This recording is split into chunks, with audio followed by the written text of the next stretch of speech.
noite a todos. Boa noite aqui aos nossos amigos online. Vamos agradecer a Jesus a oportunidade de hoje, pedir que nos abençoe, nos ilumine, né? E que nós possamos conversar um pouco sobre a nossa Mãe Santíssima, sobre a nossa Mãe Maria de Nazaré. Tem vários títulos, né?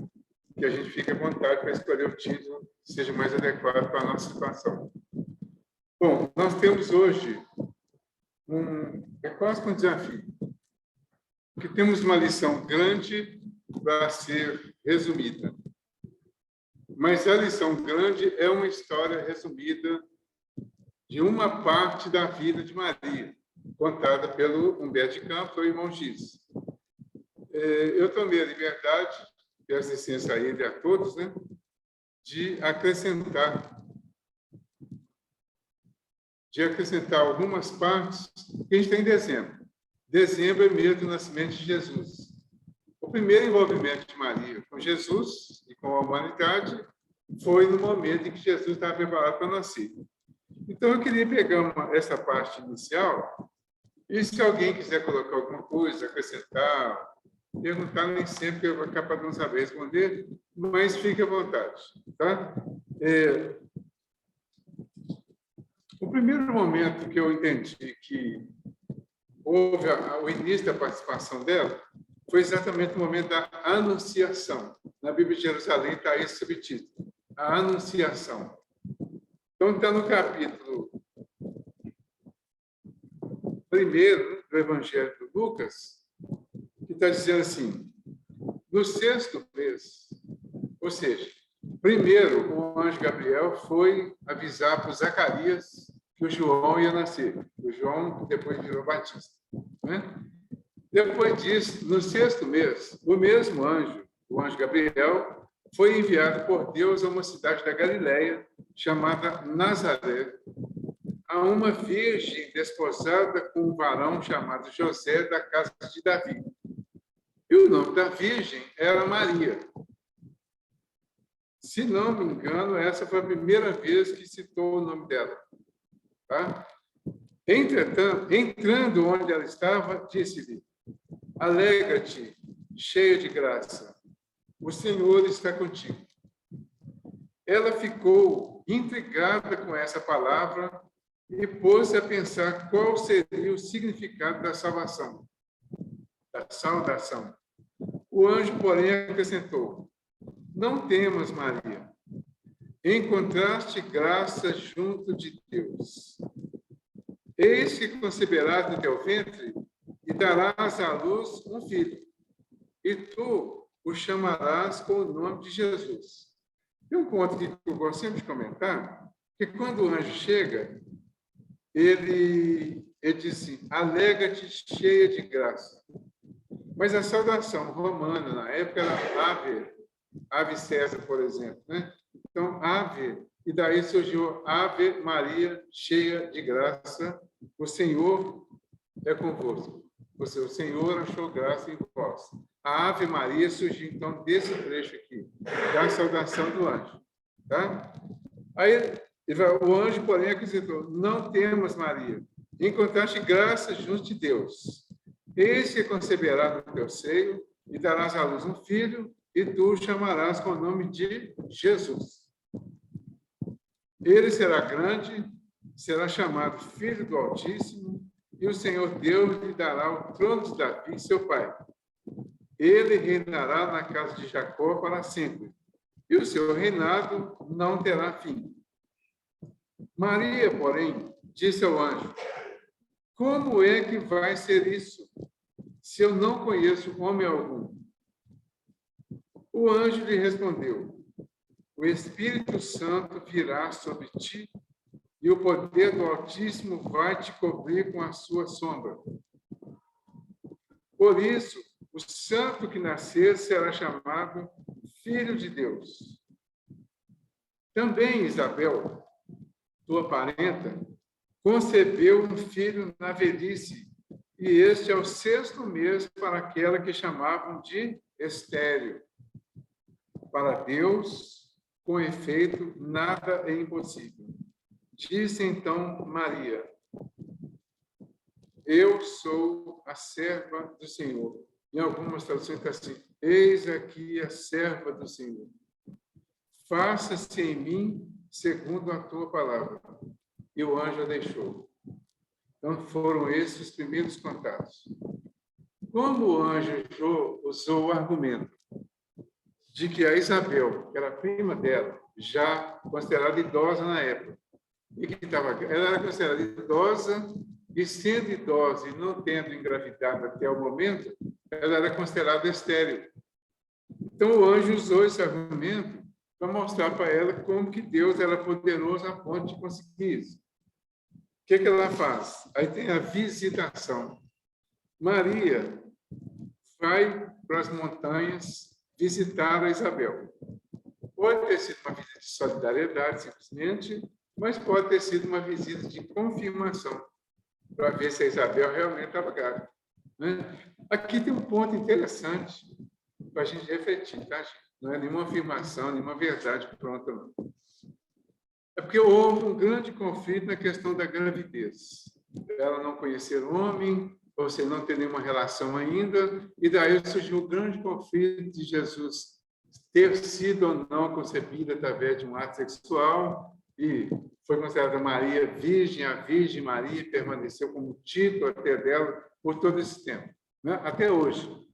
E até hoje, vamos dizer, paira a dúvida, principalmente no meio católico, porque afirmam ainda que realmente ela se manteve virgem e não teve mais filhos. Então, esses são outros assuntos que são polêmicos também a respeito dela. Mas, quando ela vai visitar, imagino eu, assim que ela já estava morando com José, já tinha sido oferecido ou entregue a ele para conviver com ele maritalmente. A gente não sabe quanto tempo durou entre o anúncio do anjo e o tempo que ela foi visitar a Isabel. Então, não pode ter sido um tempo muito longo, mas também nem muito curto. Porque se o João já estava 6 meses de gestação, ele ia nascer com 9, supostamente. Então, vamos imaginar que ela ficou 1 mês, ou em torno disso. Foi o tempo, estou dizendo, suponho eu, que ela teve para ter a relação e viajou. Aí ela ficou até o menino nascer. Depois que o menino nasceu, 3 meses mais ou menos, ela deve ter ficado mais um tempo, ela voltou, e aí já volta com a barriga começando a aparecer. E aí pode ter sido a suposta dúvida do José. Mas tudo isso está no campo da suposição. É só para a gente entender, porque o que eu acho em relação a isso? Desculpa eu ficar falando que eu acho, mas é porque eu acho mesmo. E não tem nada a confirmar sobre isso. Né? Há uma grande polêmica. Pode ter surgido essa dúvida do José, ou ela pode ter sido colocada exatamente para deixar sempre essa interrogação em relação à concepção. Essa concepção dessa forma, ela dura até hoje. Inclusive, no meio espírita, eu estava até falando com a Tatiana sobre isso, no meio espírita, teve um intérprete do Evangelho que veio para ficar no meio espírita, o Rustang, e o Rustang fez uma tradução dos 4 evangelhos, né? Os 4 evangelhos do Rustang. E uma das conclusões que ele chegou foi que Jesus era um agênero. O agênero é aquele espírito que se materializa, ele materializa pelo espírito dele. Então, nesse caso, ele não precisaria realmente da concepção. Aí dispensaria o ato sexual. Essa divisão veio, de uma certa forma, para o meio espírita, causou uma divisão no meio espírita, causou um grande conflito, e o Bezerra de Menezes, que foi usado de alguma forma para dizer que ele era rustanista, porque possivelmente defendia a causa do Rustang, porque ele acreditava na Virgem Maria, na Virgem Santíssima. Então, o próprio Bezerra, que é chamado em próximo de 1900, um pouco antes, talvez uns 10 anos antes, para iniciar o processo de unificação do meio espírita, que ficou dividido, e uma das principais divisões era essa. Então, ele faz a unificação usando a caridade que estava pregada no Evangelho e não alimentou nem permitiu essa polêmica, certo? E ela continuou para nós. Na Gênesis do Kardec, o Kardec fala que Jesus teve, sim, um corpo carnal. Então, para nós está resolvido. Bom, mas ela vai fazer a visita lá. Quando Isabel ouviu a saudação de Maria, a criança estremeceu no ventre e Isabel ficou repleta de Espírito Santo. Para nós, a Isabel entrou em transe, incorporou. Há quem diga que quem incorporou foi o próprio Elias, que já estava ali no processo de encarnação. Ficou repleta de Espírito Santo, com um grande grito exclamou: Bendita és tu entre as mulheres, e bendito é o fruto do teu ventre. Ave Maria, cheia de graça, o Senhor é convosco. A Isabel completa a Ave Maria. Certo? De onde me vem que a mãe do meu Salvador me visite? Pois quando a tua saudação chegou aos meus ouvidos, a criança estremeceu de alegria em meu ventre. Feliz aquela que creu, pois o que lhe foi dito da parte do Senhor será cumprido. Ou seja, Isabel não sabia de nada, Maria chega lá e a Isabel já confirma que o Espírito estava ligado a ela de alguma forma para nascer no tempo certo. Bom, neste momento lá, então, Maria o chama o Magnificat, que Maria então disse a Isabel: minha alma engrandece o Senhor, e meu espírito exulta em Deus, em meu Salvador, porque olhou para a humilhação de sua serva. Sim, doravante, todas as gerações me chamarão de bem-aventurada, pois o Todo-Poderoso fez grandes coisas em meu favor. Seu nome é santo e sua misericórdia perdura de geração em geração para aqueles que o temem. Agiu com a força do seu braço, dispersou os homens de coração orgulhoso, depôs poderosos de seus tronos e a humildes exaltou. Então, o ponto principal aqui é, mais uma vez, a aceitação dela e a confirmação de como que ela estava disposta a passar por esse quase sacrifício, né? Receber Jesus, um filho da condição dele. E isso, o que eu acho interessante aqui também, é a condição das mães. Como que Maria precisa ser a representação e o simbolismo de todas as mães. E como que ela foi de alguma forma, deixada em segundo plano em alguns momentos. Né? Tem toda uma tradição aí da mulher ficar em segundo plano, mas especialmente ela teve esse momento tão especial. Bom, depois desse Magnificat, ela volta e aí vai completar o tempo do menino nascer. Aí apareceu o edito de César Augusto, ordenando o recenseamento e de todo o mundo habitado. E aí Maria e José subiram para Belém, para que Jesus nascesse lá em Belém, Betlém, casa do pão, que é o símbolo do alimento. E ele vai, não há lugar, não hospedaria, eles são levados para a estrebaria, que é onde cuidava dos animais, e lá ele nasceu e foi colocado num coxo. O coxo é o lugar onde põe alimento para os animais, né? E aí a manjedoura suavizou o coxo, né? Que afinal Jesus nasceu e foi colocado lá, né? Mas ele simboliza o alimento que foi colocado ali, onde era colocado o alimento para os animais irracionais, foi colocado Jesus como símbolo do alimento para os animais racionais, que ainda não eram racionais, os animais humanos. Esse símbolo de Jesus, mais tarde, ele vem dizer que ele é o pão da vida, o alimento da vida. Ele vem mostrar para nós uma outra visão da vida. E Maria vem trazer para nós esse alimento. Ela vem trazer para nós esse Jesus que seria o alimento para as nossas vidas espirituais. Quando ele é levado lá para... Eu tenho que resumir bastante, porque senão fica falando só disso aqui fora do livro, né? Depois vai me chamar a atenção. Bom, mas aí, quando tem um momento da questão da profecia de Simeão, isso também é importante. Seu pai e sua mãe, Jesus, né, estavam admirados com o que diziam dele.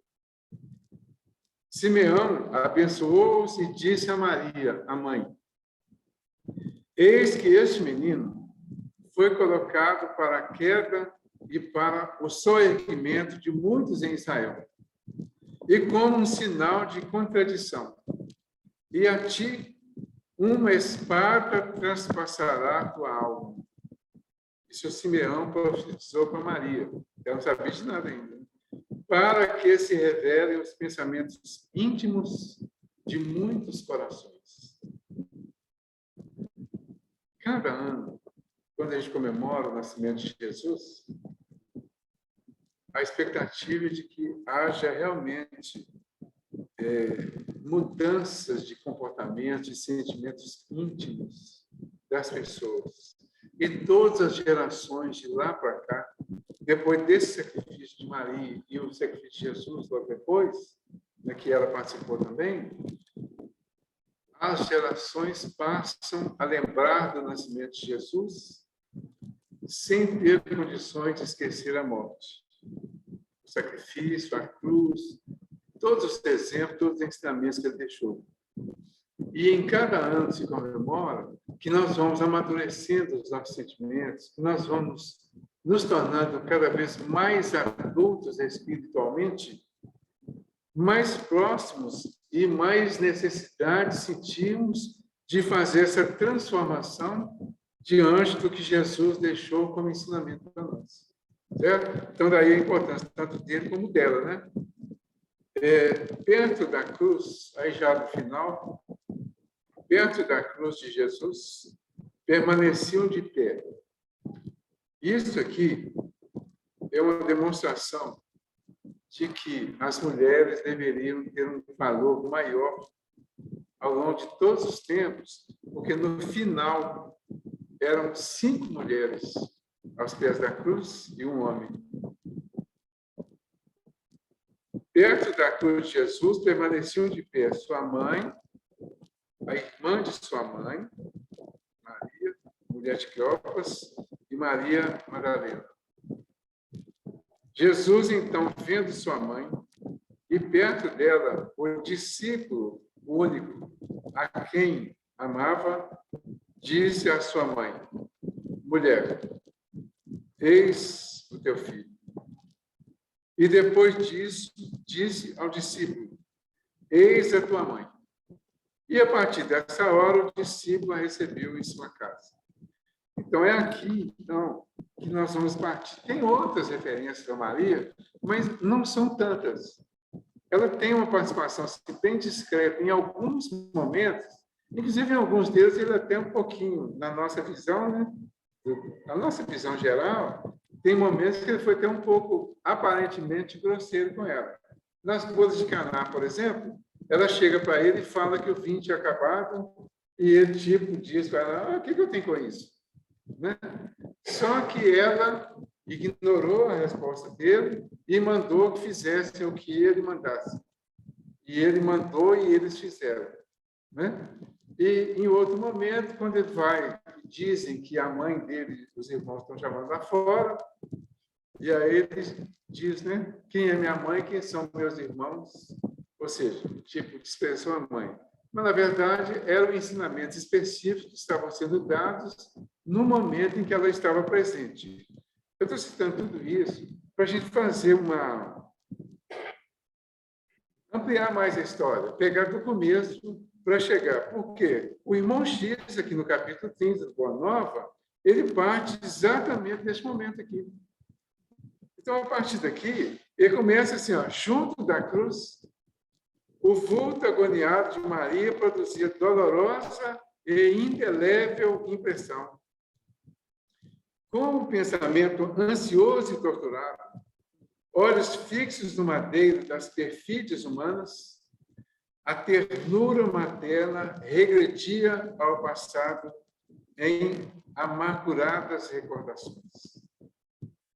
Ali estava, na hora extrema, o filho bem-amado. Maria deixava-se ir na corrente infinda das lembranças. Eram as circunstâncias maravilhosas em que o nascimento de Jesus lhe fora anunciado. A amizade de Isabel, as profecias do velho Simeão, reconhecendo que a assistência de Deus... Agora eu vou ter que mudar de livro aqui, tá?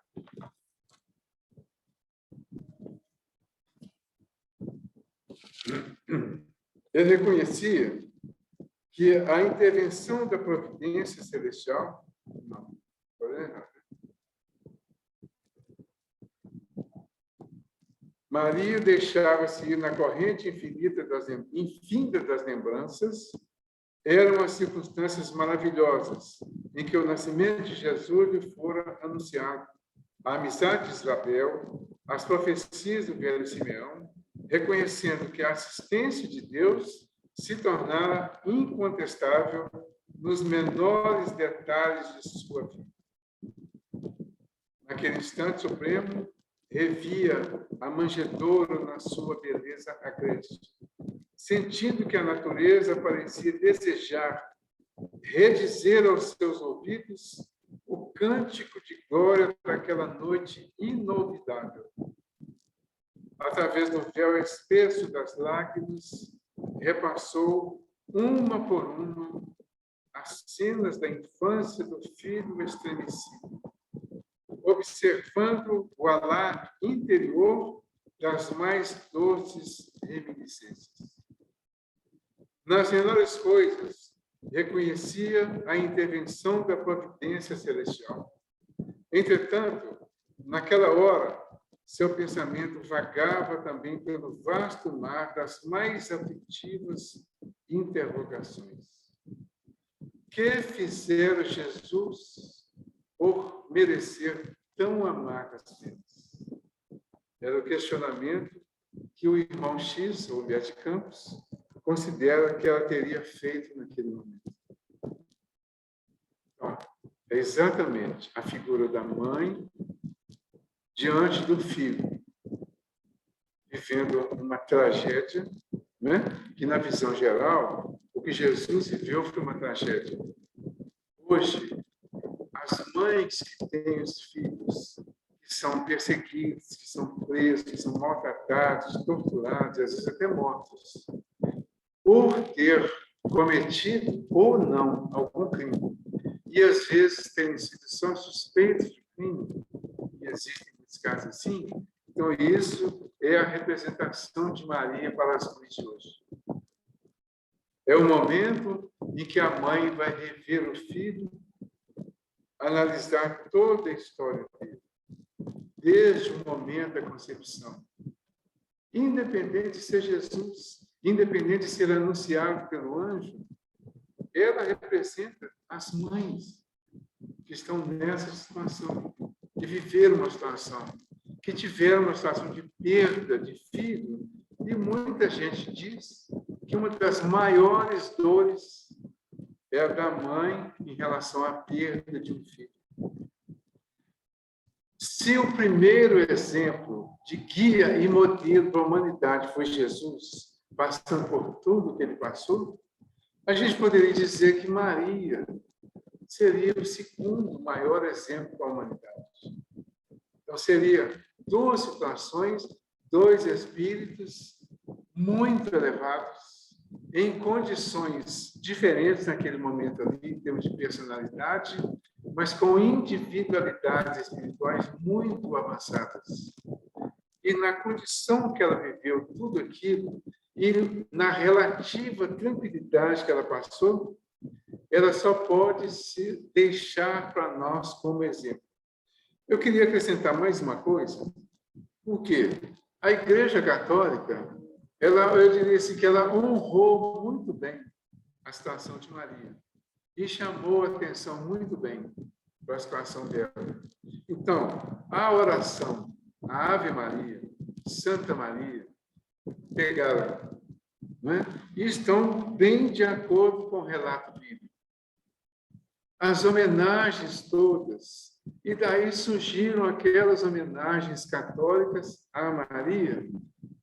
E é interessante a gente lembrar isso, porque no nosso meio espírita, Maria tem um papel muito importante, como principalmente a responsável pelo Hospital Maria de Nazaré, que é o hospital no plano espiritual que acolhe os suicidas, chama Hospital Maria de Nazaré. Né? Esse hospital, com o nome dela, certamente com a assistência dela, ele acolhe os espíritos suicidas, que tem lá toda uma estrutura para serem atendidos, serem bem orientados e bem encaminhados. Mas aqui no meio dos meios religiosos, especialmente o catolicismo, depois que foi organizado, ele passa a fazer homenagens. E uma das mais interessantes, que eu só descobri isso depois que eu estava no Espiritismo, embora tenha sido católico por muito tempo,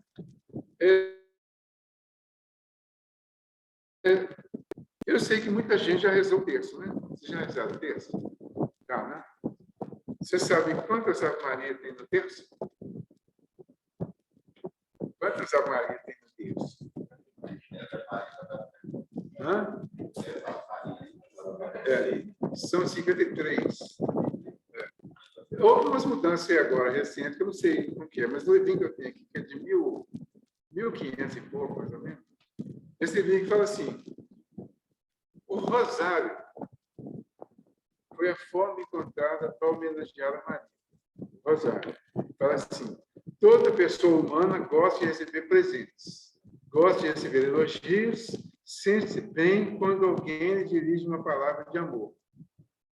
A maneira mais fácil de manifestar carinho é oferecer uma rosa. Maneira simples e sublime. A rosa, economicamente, significa pouco, mas sua mensagem é tudo. É um mistério da natureza humana. Um pouco de divino em algo natural. Se expressamos um amor muito grande quando oferecemos uma rosa a alguém, nosso amor será maior quando oferecemos mais rosas, quando mais demonstrações de carinho fizermos. Porque amamos a nossa mãe, a mãe de Cristo, a mãe da igreja, nós gostamos de lhe oferecer rosas, gostamos de elogiar. Ave Maria, cheia de graça. São rosas que entregamos à nossa mãe. O rosário é uma coroa de rosas. O rosário completo. Eles dividiram o rosário em 3 partes. Cada parte do rosário é um terço. Então, nos terços, tem a divisão em 5 partes de cada terço, e cada parte representa alguns dos mistérios que estão na Bíblia relativos a Jesus, desde o nascimento até a ressurreição. Em cada parte desses rosários, na divisão do terço, então, cada terço, são 3 terços, são rezados em dias diferenciados da semana, não é isso? E nesses dias diferenciados, então, na hora de rezar o terço, lê-se um versículo da Bíblia, e aí vem a Ave Maria. Então, são 10 Ave Maria para cada parte, né? No total de cada terço, são 50, e 3 no inicial. Além disso, tem a ladainha de Nossa Senhora, né?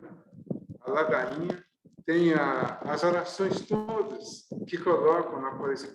Salve, Rainha, Mãe de Misericórdia, vida, doçura e esperança nossa salva. E aqui tem um ponto interessante que fala, vós te rogamos os degradados filhos de Eva. Os filhos de Eva, para nós, são os espíritos que vieram de Capela e reencarnaram na Terra na época que é atribuída a Adão e Eva. Então, um grupo de espíritos que vieram de Capela, e talvez de outros ambientes também, são os degradados, são os espíritos que foram degradados na Terra e até eles, agora de uma forma indireta, pedem a Maria que seja a advogada deles, que pode ser nossa também, né? No plano espiritual. Então, tudo isso aqui são algumas das orações, alguns dos adjetivos, alguns dos agradecimentos que são feitos a Maria pelo benefício, pela importância que ela deu para nós. Nós temos uns pontos importantes. Por exemplo, o irmão X, ele vai contando a história, mostrando algumas partes. Eu sugiro que todos leiam depois, porque é claro que eu não vou ler tudo aqui, porque o texto realmente é grande. Mas tem um ponto aqui que ele fala, depois de um tempo, o João foi buscar Maria, porque ele, segundo o irmão X, né, ele ganhou uma casinha num lugar tão especial, lá no meio do mato, no meio da natureza, e era uma casinha que ele tinha condições de buscá-la, levar para lá, e lá eles passariam a atender as pessoas. Então, lá nessa casinha, João e Maria passaram a atender as pessoas, mas o João saía muito mais do que ficava. Então, ela atendia muito mais. E lá, nessa casa, muitas pessoas foram curadas através dela e do João, especialmente através dela. Aí ele conta aqui o seguinte, sua choupana era conhecida pelo nome de Casa da Santíssima. O fato tivera origem em certa ocasião, quando um miserável leproso, depois de aliviado em suas chagas, lhe osculou as mãos, reconhecidamente murmurando, Senhora, sois a mãe de nosso Mestre e nossa Mãe Santíssima. Então, esse título, né, prevaleceu e existe e vive até hoje. E o Bezerra de Menezes se dirigia muitas vezes a ela como a Mãe Santíssima. A tradição criou raízes em todos os espíritos. Quem não lhe devia o favor de uma palavra maternal nos momentos mais duros? E João consolidava o conceito, acentuando que o mundo lhe seria eternamente grato, pois foram pela sua grandeza espiritual que o emissário de Deus pudera penetrar a atmosfera escura e pestilenta do mundo para balsamizar os sofrimentos da criatura. Na sua humildade sincera, Maria se esquivava às homenagens afetuosas dos discípulos de Jesus. Mas aquela confiança filial com que ele reclamava a presença era para a sua alma um brando e delicioso tesouro do coração. O título de maternidade fazia vibrar em seu espírito os cânticos mais doces. Diariamente, acorriam os desamparados, suplicando a sua assistência espiritual. Eram velhos trôpegos e desenganados do mundo que ele vinha ouvir as palavras confortadoras e afetuosas, enfermos que invocavam a sua proteção, mães infortunadas que pediam a bênção de seu carinho. Minha mãe, dizia um dos mais aflitos, como poderei vencer as minhas dificuldades? Sinto-me abandonado na estrada escura da vida. Maria lhe enviava o olhar amoroso de sua bondade, deixando nele transparecer toda a dedicação enternecida de seu espírito maternal. Isso também passa. Isso também passará. Chico Xavier, dá um bilhete a Emmanuel e pede a ele: quero que esse bilhete seja levado à Virgem Maria. Só serve a resposta dela. Emmanuel atendeu o pedido e levou o bilhete. E depois voltou com a resposta, dizendo que levou o bilhete à Virgem Maria e vem o escrito, né? Que ele, todo empolgado, certamente, pegou o escrito para ler. E no escrito estava isso aqui: isso também passará. E o Chico foi decepcionado. Por quê?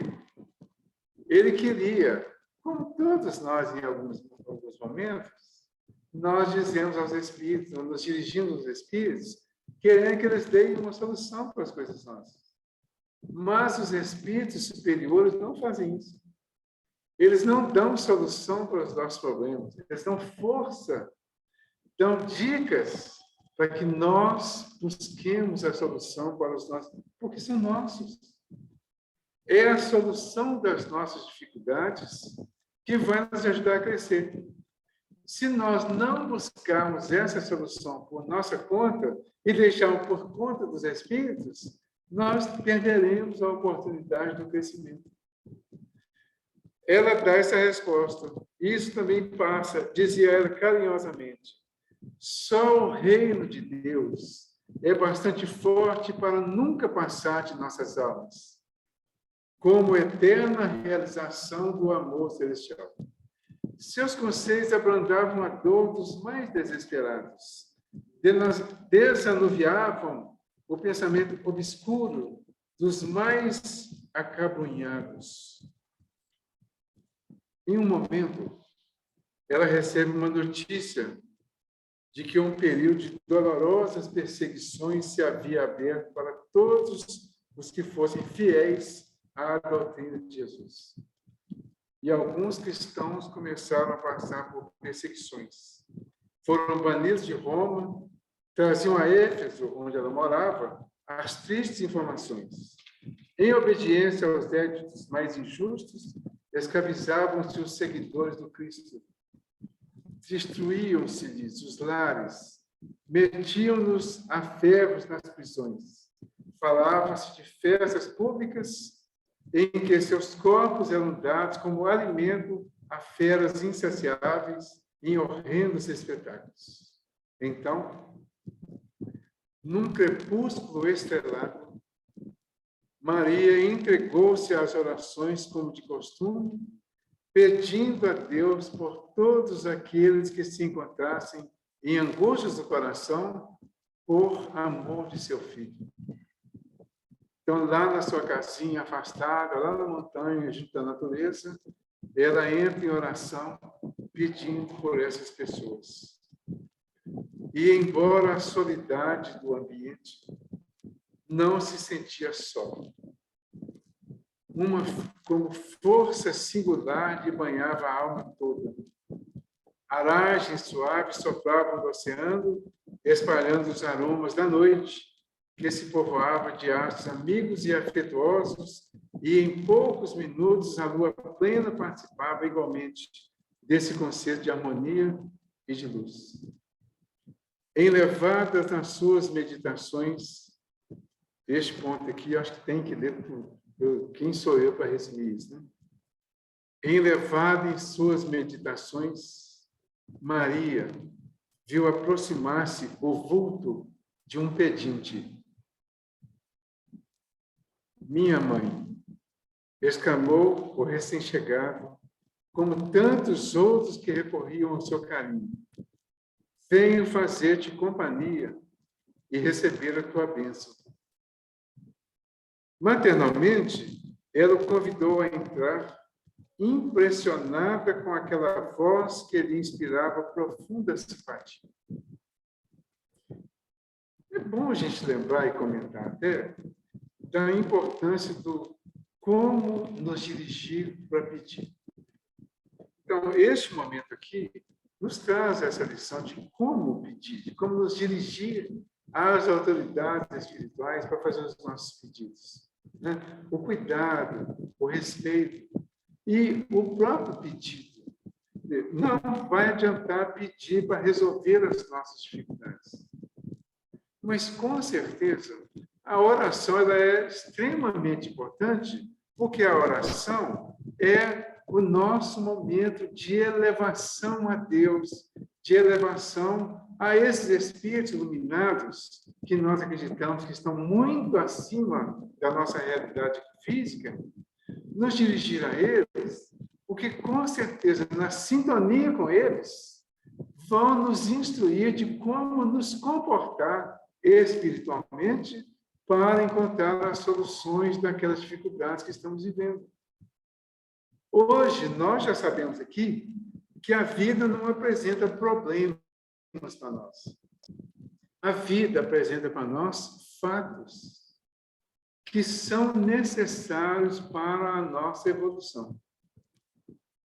Se a vida apresentasse fatos ou problemas que pudessem ser solucionados pelo plano espiritual, nós perderíamos a importância de resolver os fatos.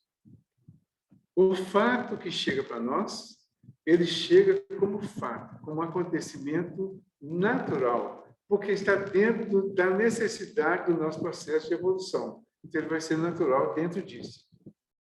Nós temos duas opções no mínimo. Nós podemos pegar esse fato e transformar num problema, ou podemos pegar esse fato e buscar a solução para ele.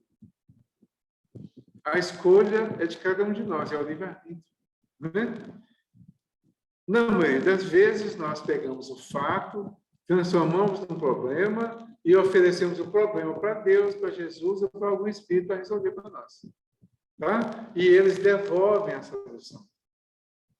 Né? Com essa resposta, isso também passará. Mas vai passar desde que você faça alguma coisa. Ajuda-te a ti mesmo, que o céu te ajudará. Bom, então, esse mendigo, né, que chegou lá pedindo, ela o convidou a entrar. O peregrino lhe falou do céu, confortando-a delicadamente. Comentou as bem-aventuranças divinas que aguardam a todos os devotados e sinceros filhos de Deus, dando a entender que lhe compreendia as mais ternas saudades do coração. Maria sentiu-se empolgada por tocante surpresa. Que mendigo seria aquele que lhe acalmava as dores secretas da alma saudosa com bálsamos tão doçurosos? Nenhum lhe surgira até então para dar. Era sempre para pedir alguma coisa. No entanto, aquele viandante desconhecido lhe derramava no íntimo as mais santas consolações. Onde ouvira noutros tempos aquela voz meiga e carinhosa? Que emoções eram aquelas que lhe faziam pulsar o coração de tanta carícia? Seus olhos se umedeceram de ventura, sem que conseguisse explicar a razão de sua terna emotividade. Foi quando o hóspede anônimo lhe estendeu as mãos generosas e lhe falou com profundo acento de amor: minha mãe, venha aos meus braços. Nesse instante, fitou as mãos nobres que se lhe ofereciam num gesto da mais bela ternura. Tomado de comoção profunda, viu nelas duas chagas, como as que o seu filho revelava na cruz, e instintivamente, dirigindo o olhar ansioso para os céus do peregrino amigo, divisou também aí as úlceras causadas pelos cravos do suplício. Não pôde mais, compreendendo a visita amorosa que Deus lhe enviava ao coração, bradou com infinita alegria: meu filho, as úlceras que te fizeram. E precipitando-se para ele como mãe carinhosa e desvelada, quis certificar-se, tocando a ferida que lhe fora produzida pelo último lançaço perto do coração. Suas mãos ternas e solícitas o abraçaram na sombra visitada pelo luar, procurando sofregamente a úlcera que tantas lágrimas lhe provocaram ao carinho maternal. A chaga lateral também lá estava, sob a carícia de suas mãos. Não conseguiu dominar seu intento júbilo. No ímpeto de amor, fez um movimento para se ajoelhar. Queria abraçar-se aos pés do seu Jesus e ausculá-los com ternura. Ele, porém, levantando-a, cercado de um halo de luz celestial, se lhe ajoelhou aos pés e, beijando-lhe as mãos, disse em carinhoso transplante: sim, minha mãe, sou eu. Venho buscar-te, pois meu Pai quer que sejas no meu reino a rainha dos anjos. Maria cambaleou, tomada de inexprimível ventura, queria dizer da sua felicidade, manifestar seu agradecimento a Deus, mas o corpo como que se lhe paralisara, enquanto aos seus ouvidos chegavam os ecos suaves da saudação do anjo, qual se entoassem 1000 vozes cariciosas por entre as harmonias do céu. No outro dia, 2 portadores humildes desciam a Éfeso, de onde regressaram com João para assistir os últimos instantes daquela que lhes era a devotada Mãe Santíssima. Maria já não falava. Numa inovidável expressão de serenidade, por longas horas, ainda esperou a ruptura dos derradeiros laços que aprendiam a vida material. Desencarnou. Né? Chega o momento de ser elevada aos céus. Aí dentro do resumo do irmão X aqui, né? Ela fez um dos pedidos, é que ela queria visitar a região onde ela tinha vivido. Mas depois vem o pedido de ir a Roma, onde as pessoas estavam sendo martirizadas por causa da fé, da crença no Cristo. E ela vai visitar essas pessoas lá nos seus martírios. E lá, naquele momento, ela penetrou sombrios cárceres de Esquilinho, onde centenas de rostos amargurados retratavam padecimentos atrozes. Os condenados experimentaram no coração um consolo desconhecido. Maria se aproximou de um a um, participou de suas angústias e orou com as suas preces cheias de sofrimento e confiança. Sentiu-se mãe daquela assembleia de torturados pela injustiça do mundo. Espalhou a caridade misericordiosa de seu espírito entre aquelas fisionomias pálidas e tristes. Eram anciãs que confiavam no Cristo, mulheres que por ele haviam desprezado o conforto do lar. Jovens que depunham no Evangelho do Reino toda a sua esperança. Maria aliviou-lhes o coração e antes de partir, uma lembrança perene. Que possuía para lhes dar? Deveria suplicar a Deus para eles a liberdade? A pergunta e a resposta, né? Que possuía para lhes dar? Deveria suplicar a Deus por eles a liberdade? Mas Jesus ensinara que com ele todo jugo é suave e todo fardo seria leve, parecendo-lhe melhor a escravidão com Deus do que a falsa liberdade nos desvãos do mundo. Recordou que seu filho deixara a força da oração como um poder incontrastável entre os discípulos amados. Então, rogou ao céu que ele desse possibilidade de deixar entre os cristãos oprimidos a força da alegria. E quando aproximou-se de uma jovem encarcerada, de rosto descarnado e macilento, lhe disse ao ouvido: canta, minha filha, canta.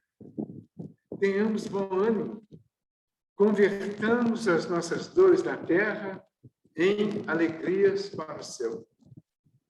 A triste prisioneira nunca saberia compreender o porquê da emotividade que lhe fez vibrar subitamente o coração. De olhos estáticos, contemplando o firmamento luminoso através das grades poderosas, ignorando a razão de sua alegria, cantou um hino de profundo e enternecido amor a Jesus, em que traduzia sua gratidão pelas dores que lhe eram enviadas, transformando todas as suas amarguras em consoladoras rimas de júbilo e esperança. Daí, em instantes, seu canto melodioso era acompanhado pelas centenas de vozes dos que choravam no cárcere, aguardando o glorioso testemunho. Logo, a caravana majestosa conduziu ao reino do Mestre a bendita entre as mulheres. E desde esse dia, nos tormentos mais duros, os discípulos de Jesus têm cantado na terra, exprimindo o seu bom ânimo e a sua alegria, guardando a suave herança de nossa Mãe Santíssima. Por essa razão, irmãos meus, quando ouvirdes o cântico nos templos das diversas famílias religiosas do cristianismo, não vos esqueçais de fazer no coração um brando silêncio, para que a rosa mística de Nazaré espalhe aí o seu perfume. E como diz aqui antes, que cantou um hino de profundo e enternecido amor a Jesus, nós vamos lembrar um hino de enternecido e profundo amor a Maria, que é o canto que nós utilizamos, inclusive, ainda é, né? Na nossa reunião de socorro aos suicidas, todas as aberturas, nós temos esse canto, que eu não me atrevo a cantar, não sei que vocês queiram cantar, né? Mas o canto, que pode servir como oração final? Pode. O canto é: Maria de Nazaré, Maria me cativou. Fez mais forte a minha fé e por filho me adotou. Às vezes eu paro e fico a pensar, e sem perceber me vejo a rezar, e meu coração se põe a cantar para a Virgem de Nazaré. Menina que Deus amou e escolheu para a mãe de Jesus, o Filho de Deus. Maria, que o povo inteiro elegeu, Senhora e Mãe dos céus. Ave Maria, Ave Maria, Ave Maria, Mãe de Jesus. Maria, que eu quero bem. Maria do puro amor. Igual a você, ninguém. Mãe pura do meu Senhor. Em cada mulher que a terra criou, um traço de Deus Maria deixou. Um sonho de mãe, Maria plantou para o mundo encontrar a paz. Maria que fez o Cristo falar. Maria que fez Jesus caminhar. Maria que só viveu para ser Deus. Maria do povo meu. Ave Maria, Ave Maria, Ave Maria, Mãe de Jesus. Muito obrigado a todos daí, a todos daqui, que Jesus ilumine